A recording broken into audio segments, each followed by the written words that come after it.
In this Sikha, the Rebbe is going to be comparing a Rashi at the end of Parsha Shmois and a Rashi in the beginning of Va'era. We're also going to try to have an understanding of what the general idea means when we speak about Moshe Rabbeinu questioning Hashem, whether such a thing is even possible. In the very, very end of Parsha Shmois, the Pasuk says that Moshe Rabbeinu says to Hashem, Lama hariyosa lama zeh, why have you done all of these harsh things to these people? Well, from when I came to Pari, things have only gotten worse. Hashem responds to Moshe Rabbeinu and says that now you're going to see everything that's going to happen to Pari, how he's going to send the Jews out of Mitzrayim. Rashi comments on that. Now, what does it mean now you're going to see? Hashem is actually saying to Moshe Rabbeinu, you question my ways. Not like Avraham Avinu, that when I told him that Am Yisrael is going to come from Yitzchak, and then I tell him to bring Yitzchak as a korban, and he does not question my ways. You did question my ways, and as a result of that, you'll see the miracles now, but not the miracles that will happen in the future when the Yidden go into Eretz Yisrael. In the beginning of Parshas Vayera, Rashi seems to be saying something similar. The Parshas Vayera starts off with saying, Hashem says to Moshe Rabbeinu, I appeared to the Avos, to Avraham, Yitzchak, and Yaakov, with the name Kel Shakai. I've made promises to them to give them the land of Eretz Canaan, and now I'm about to fulfill those promises.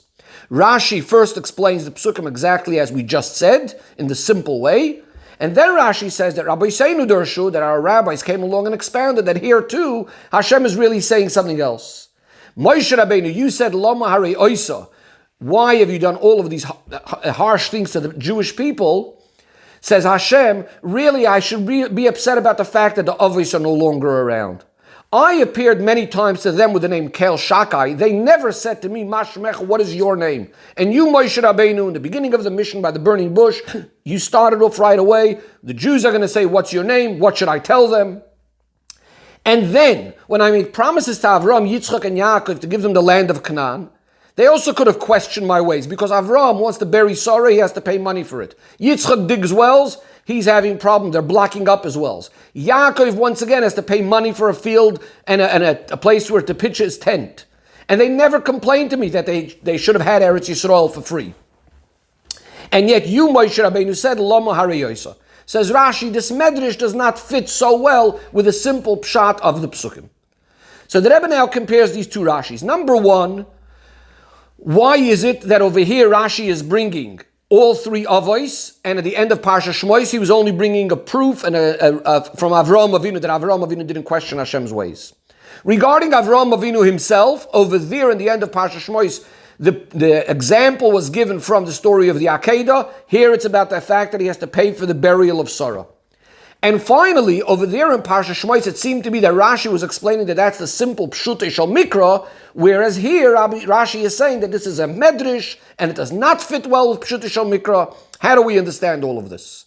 Says the Rebbe, in truth, this last question is going to explain the others as well. That is, in the end of Parsha Shmois, Hashem was responding to Moshe Rabbeinu. Moshe Rabbeinu said, Lama Hariyosa, why have you done such harsh things to the people? And Hashem is responding to him with, now you're going to see what's going to happen to Pari, but not in the future. In other words, what was Moshe Rabbeinu arguing? Moshe Rabbeinu was saying that when I came to Pari, not only didn't things become better, but things became worse. So my coming to Pari made things worse. Says the Rebbe, a similar thing to this would be the story of the Akedah. Avraham Avinu is promised a son. He has a son already, and now he's going to lose his son, and he himself has to take the life of his son. Obviously, this is much worse than if he would have never had a son to start with. So here, wouldn't fit so much bringing the proof from the story of the burial of Sarah, where yes, Hashem promised Avraham Eretz Yisrael, but it's not like as if that's causing more problems right now, that because of that Avraham now has to pay money. He would have had to pay money anyways, and that's why that's not such an accurate example. As opposed to the example of having to take the life of his son after he has a child already, it's more similar to Moshe Rabbeinu's story, where the Yidden are promised to go out, and now things are becoming even worse. However, in Parshas Va'era, where the Pasuk says clearly, Va'era el Avraham el Yitzchak ve'el Yaakov, and Rabbi Seinu are darshaning it in connection to all of the previous things that Moshe Rabbeinu said, not only about the suffering that they're having now as a result of him coming to Paroi. So here it fits more to bring proof from all of the Avos that they didn't question Hashem regardless of what the situation was. Another explanation, says the Rebbe. Moshe Rabbeinu over here is coming to complain and ask not about something personal, but it's in regards to all of Am Yisrael. And therefore it's more fitting to bring the proof from the Akedah, which is also going to affect the future of all of Klal Yisrael. Whereas the examples of the fact that they have to pay money for Eretz Yisrael or their wells and so on, not being blocked, etc., would have been a thing that impacted the Avos on a personal level. And therefore, you might say in Pshuta Shel Mikra that the Avos could have been concerned that maybe Shema Yigra Machet, maybe I did something wrong and that's why I don't deserve to have Eretz Yisrael. Whereas the Akedah, on the other hand, here, this is the future of all of Am Yisrael, so regardless of Avram's personal level, he could still be arguing and saying to Hashem, why are you doing this if Yitzchak Avinu needs to survive? And yet he didn't question Hashem. And that's why that's a more appropriate example at the end of Shmois. And that's in Pshuta Shel Mikra. But when we come to the Medrash, in the beginning of Va'era, now Medrash generally is more connected to the Neshama of Torah. The Neshama of Torah, from that perspective, we look at the Avos that Heinin HaMerkava, that they're not even shaykh to the whole concept of sin at all. And therefore, even if it comes to something personal, like buying a plot of Eretz Yisrael and so on, because they're not shaykh to Averis at all, so they could have seemingly argued and said, why am I paying for this if you promised me Eretz Yisrael? And yet they didn't question. And that's why in the beginning of Va'era, it is more appropriate to bring, it makes more sense to bring examples also from all the Avos in regards to that sort of thing. And the Rebbe takes us a step further in Yeina Shel Torah. We know the idea of Maaseh Avos, the things that the Avos did. There is the way of looking at it mitzad the guf, mitzad their body, or the way things seem on the simple and superficial level, where you could say Avram can be concerned, maybe I did something wrong. And then there is mitzad the neshama. If we look at mitzad the neshama, the Avos are completely beyond any sin and so on and so forth. And therefore, in the end of Parsha Shmois, where Rashi is explaining Pshutei Shel Mikra, the way things seem mitzad the guf and mitzad the simple idea, so then you wouldn't be able to bring a proof from the Avos, because coming from that perspective, the Avos could still think maybe I did something wrong. And therefore, in those cases, maybe they could have they wouldn't have even had a question to start with, why I'm paying for Eretz Yisrael, because they could have thought maybe I did something wrong. But in the beginning of Parshas Va'era, when we're speaking about Rabbi Seinu Darsha, we're looking at Mitzad Neshama, coming from this level, the Avos are never shaykh to any sin whatsoever, so therefore you could bring a proof that when it comes to paying for Eretz Yisrael, and they still didn't question Hashem, and they couldn't have said, oh, but maybe I sinned, because at this level there's not shaykh sin, and therefore you can bring proof even from those things that you see the Avos didn't question Hashem. The same thing in Mitzad Moshe Rabbeinu.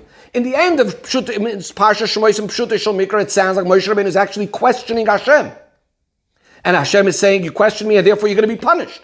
But Mitzad Rabbi Seinu Dorsh in Parshas Va'era, it's not even questioning Hashem. What is he saying? He's saying he wants to know about Hashem's name. He wants to understand the ways of Hashem, of why Hashem is doing these things, but not that he's questioning Hashem. In other words, it's not shaykh, the whole concept of sin, even by Moshe Rabbeinu, is not shaykh sin, and a questioning if you're looking at mitzad this darg of the neshama and the drasha of Torah. But the Rebbe says we could still ask, even mitzad pshutei shel mikra, even mitzad the guf, how is it possible to say that Moshe Rabbeinu questioned Hashem? We're speaking about Moshe Rabbeinu. The moment he's born, the whole house is filled with light. As we know, she says, he's good from the moment of birth. Also, why would the Torah tell us the story of Moshe Rabbeinu when Torah never speaks about the disgrace of anyone or anything? And what's the Hayrah to us? If even Moshe Rabbeinu can't reach that level, could we be expected to get there? So the Rebbe says we're going to understand this by first looking at Rashi's words on the word Va'era. Rashi says, El ha'avos, I appear to the avos, and the question is known that the pasuk itself says, I appear to Avram, Yitzchak, and Yaakov. So why does Rashi say El ha'avos? So the pshat is that the idea of Va'era means, Hashem's appearing means that there's a level of Re'iyah and Elikus, the Avosiyah and Elikus, godliness in such a certain and absolute way where there's no questions whatsoever, it's with absolute certainty. And this idea of Va'era, because it's Va'era Elo Avos, this is given over really to every single Yid has the Emunah, this absolute certainty, exactly like the Avos. That's the Pshat Va'era Elo Avos, that it's as Avos, they gave this over to all the children. If that's the case, how is it possible for Moshe Rabbeinu to question? So here comes the point. The Razal tells us that the Yidden came out of Mitzrayim b'schus of the Emunah. That means there was Nizgala, the Nekudas Hayadus, the Pintel Yid, the essential connection between a Yid and Hashem. Now, of course, Yidden had the Emunah beforehand as well. But at that point, it was only a Yerusha. In other words, it's only there because I'm a Jew. regardless of how I'm acting and how my personal characteristics are. But in order to come out of Mitzrayim, there needed to be that the Amunah should permeate every single aspect of them, is starting from their Seichel. And this is the pshat that Moshe Rabbeinu is achieving, that the Amunah shouldn't be only mitzad the Yerusha because of an inheritance, but it should completely permeate the Yid completely. And that's what happens as a result of Moshe Rabbeinu questioning and then Hashem responding with Vo'era. That means that the Vo'era, that Hashem is revealing himself and saying that I revealed myself to the Avos. In other words, this level of Amunah that the Avos have and that every single Yid has because of the Avos, but should now come through this idea of Seichel as well. In other words, it shouldn't only be completely beyond the person's own personal experience, but rather it should seep through every part of the person, even in a place where there may be questions. So the pshat when Hashem says to Moshe, Loi ka Avram, you're not like Avram, means that the level of Amunah that was by Avram and that the Yidden had up until that time, that the nature of a child is just that he has what the father has, that's all very nice, but that's not enough. What we need is that even in the area of Seichel, in the area of logic, there should also be this Gilui of Va'era, the Inyan of Re'iyah and Elikus. Says the Rebbe, now we also understand there are two Rashis in the end of Parsha Shmois and in the beginning of Parshas Va'era, the Rabbi Seinu Darshu. That means even the Pirush al Pi Pshat is not Chaz v'Shalom that Moshe Rabbeinu is questioning. Moshe Rabbeinu is asking something that B'chitzonius could be seen as if he's questioning, meaning to say because he's trying to bring the Amunah down even into such people, where maybe the Amunah is being a bit blocked by the Guf, and there's even Shaykh to be some questions, and yet we're going to bring the Amunah down even into this level. Then we come to Rabbi Seinu Darshu, which is already the Neshama Doirai, so there the Neshama is shining Begilui. And there's definitely no questions in the simple sense. All there might be is, you want to understand Hashem's ways, you want to know the name of Hashem, bringing that into Seichel, and through Moshe that's achieved, that even in there should be felt the Amunah of Elikus, that's completely higher than Seichel. The Rebbe now connects this all to Chavdala Tevis, the Yomi Lulav of the Alter Rebbe, which often falls out in Parshas Va'era, and it's exactly what the Alter Rebbe did, taking the Inyanim of Elikus, but bringing it down that it should permeate the Seichel of the person, and every part of the person. And as we say, that all of the Inyanim of Elikus should reach the furthest places, even places that might, on the surface, be trying to block Elikus.